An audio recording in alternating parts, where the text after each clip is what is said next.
Should we have the captaincy conversation this week, mate?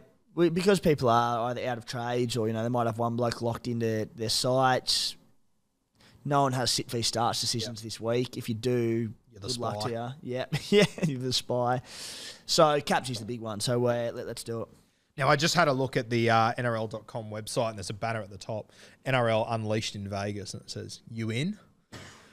Oh, I'm very keen. Don't know if we're going yet, but I'm interested. Yeah. Imagine our round one Supercoach from Vegas. Live from MGM Grand. Live from the MGM Grand. Beers and Breakevens. Oh, we'd be dressed up as Tom Cruise and Rain Man. We'd have a great time. Oh, geez, that'd be good fun. It'll be interesting next year, that round, because that round one, that's essentially going to go over 2 weeks, isn't it? I believe, yeah. So round 0 is going to be those 2 games, and then those teams will have the bye in round 1, which will be 6 games. It's a long time to sit on a VC decision. Very intriguing to see. Do I take Tommy Turbo's 150 or not? Very intriguing to see how they do that. Yeah. That'd be fun. That'd be unreal. Captains. Let's stay focused. You've Captains. lost me. I'm gone now. I'm just picturing the boys at MGM Grand in the pool, sinking scoos. Ask Kempy, Matty, Tom and Eddie would be over there. Hammy would be over there. I love Tom and Eddie, but I'm not sure I could survive a week in Vegas with those boys. You know what I was saying the other day? It would have been really interesting. Obviously, you've got Souths that are going there. You've got Brisbane that are going there. Apparently, I'm the stand-in Chooks fan. And from what I heard, the Raiders were very close to going there because obviously Las Vegas' team is the Las Vegas Raiders. So it would have been mad if it was all 4 of us. Oh, that would have been mad. I mean, they've brought Manly in, which is a pretty good win with Tom and Eddie, but... I'm more than happy to shift to the Roosters if it means someone pays for my trip to Vegas. It'll be a red, white and blue stuff for money. I will sell my soul to get a trip to Vegas. I love that. All right, captains this week. We'll sort of go game by game and talk about options there, I guess. Any options, yep. So Broncos Storm, if you're trading in Pappy, maybe a VC. Not for me, but... I think he's the best option out of everyone there. Spy made a good point last night, and I sort of said to him, you couldn't do Pappy. Like, he comes in and the Storm of... A reserve grade side's a bit harsh because it's not that far off, but you look at the halves of Nicarima, Wishart, Garlic at 9, and the amount of players they have out, I'm like, just there'll be no combinations there. It can't really work. And then Spy made the point, yeah, well, he's also playing in a reserve... It's Ryan Papenhuyzen playing in a reserve grade game. Yeah. I went, I see that logic. Yeah. If you're going to spend over $900K in him as your final trade of the season, you have to. Surely you have a bit of fun in VC. You have to. If you're trading him in and not fucking VCing him, what are you doing? Yeah. You'll also you'll know updates. You'll be in the box seat. Yeah. Do it, 100%. Not for me. Friday, there's a few that are for me here. Seagulls v the West Tigers coming here from Brookvale Oval. I have DCE. Harper, what's that? You're going to go Harper. Go Morgan Harper.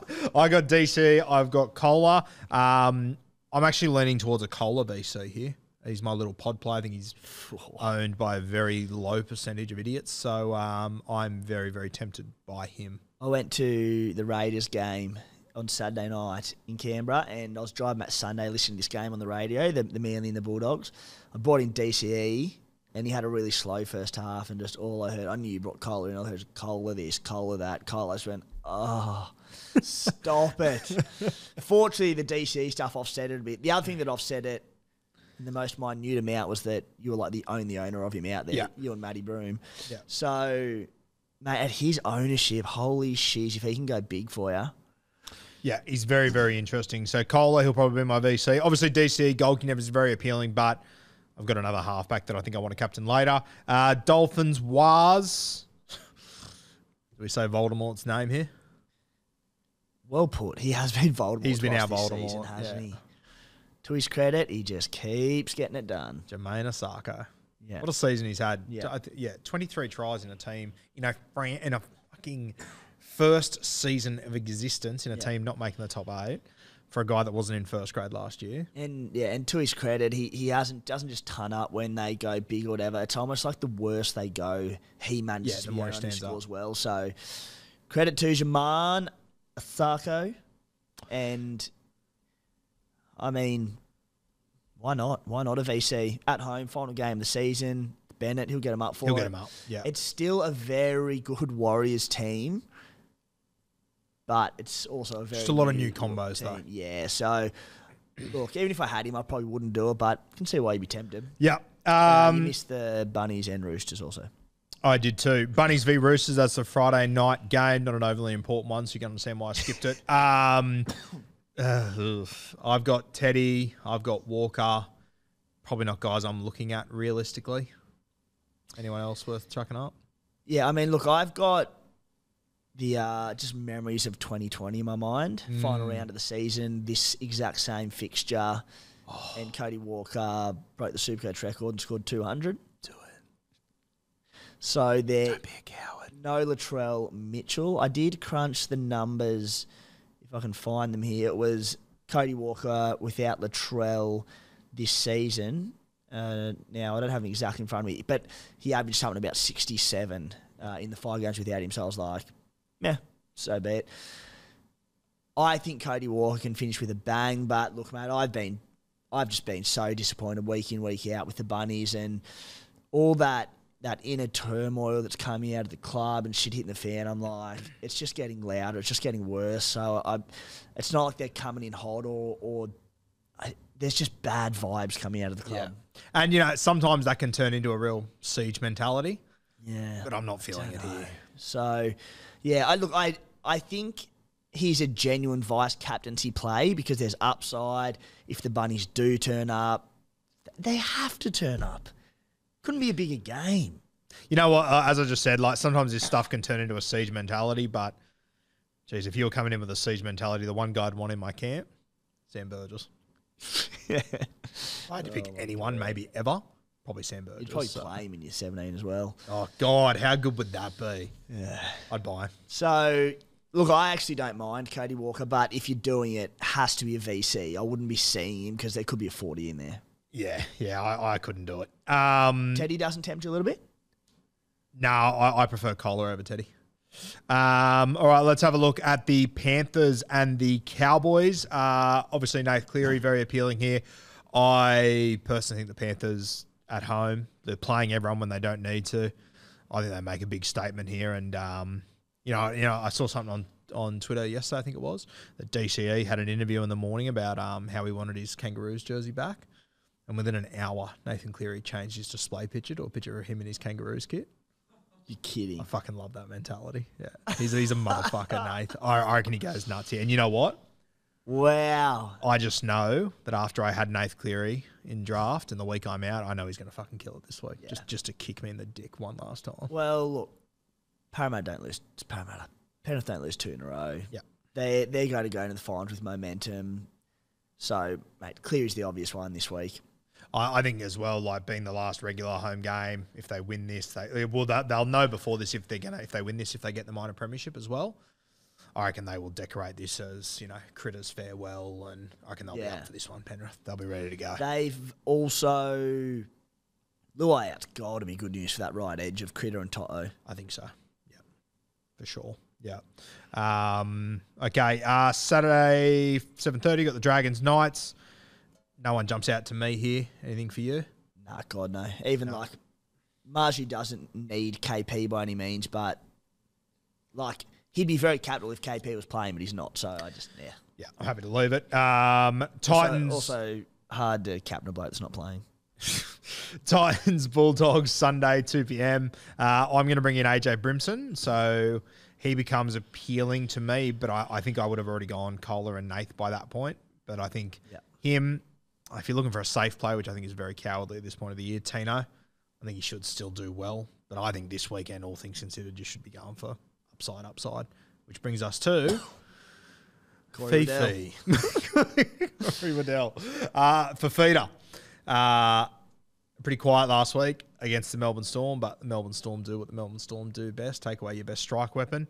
Canterbury Bulldog, not as noted for taking away your best strike weapon. Really good play for Feeder. Yeah. I suppose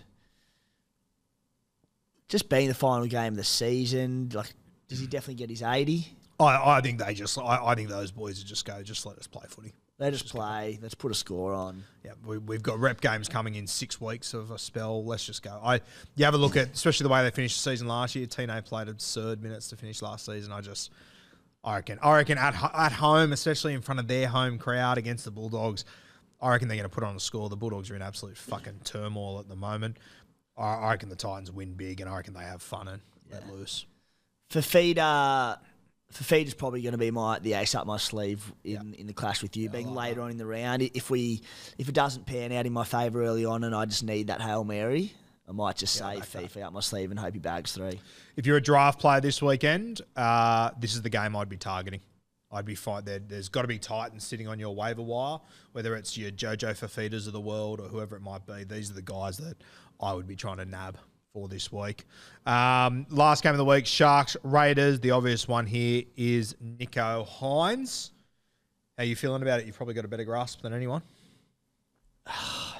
Better before Papali'i and Horsburgh were ruled out. I mean, luckily we've got some depth in the forwards. But I'm also meant from a Nicho point of view. Oh, Nicho. Yeah. Well, I wouldn't captain him just because, I'm not sure that he kicks goals. Look, we'll hopefully know by the weekend because there'll be footage coming out or pictures or something of him kicking goals at training if he's, you'd think, maybe. But, I mean, if he's laid out, you're going to have to change to someone in this game. So you're going to end up captaining Ronaldo Mulitalo. That'd be fun. And, like I say, he's not definitely... He probably plays, but not guaranteed, especially if there's not a heap on the line for it. Goal kicking, chance of aggravation. I don't know. There's a lot of question marks, but, we've been down this road before, haven't we? I just think in a game when Nicho Hynes is under an injury cloud and it's the last game of the week, we've been here before, haven't we? And he went 180. So felt like that was about 3 years ago, that conversation. It felt like yesterday for me. I feel like I'm still living in that conversation. The DMs you get daily about it. I wouldn't be doing it. I'd be going someone else. I think it's too risky. But God, he could at Shark Park if it all goes well. If he ticks every box and he kicks and they kill it, dude, you could jump up there. And look, it's all situational, dependent, like circumstantial. You might be sitting 150th overall. And you might be having a scorcher of a week by the end of Saturday night or Saturday after and be going, you know what? I've got 17 players. I need something big. Yeah. And you just do it. Yeah. Depends what you're playing for. Well, I personally don't think it's a bad play for you to save your VC and captain until Sunday where you've got Fafita and Hynes and see how the weekend plays out. Yep. And if you think you need an astronomical score to get, to make a big move or to win a head-to-head, either could be your play, but then you could go VC for feeder into Hynes C, which I think both of them will be pretty pod captains. Yeah. So something to consider there. Fun Sunday to round out the season. Oh, it'd be an unreal Sunday to finish the season. Joe Tapine is the other one. As you said, Papali'i, Corey Horsburgh out. He should play big minutes. Him and Tino are pretty much the same dude this weekend, aren't they? Yeah, I think so. Good options. But just that bit higher try scoring potential with Tino. Yeah. So of the two, 100% Tino. Yeah. Yeah.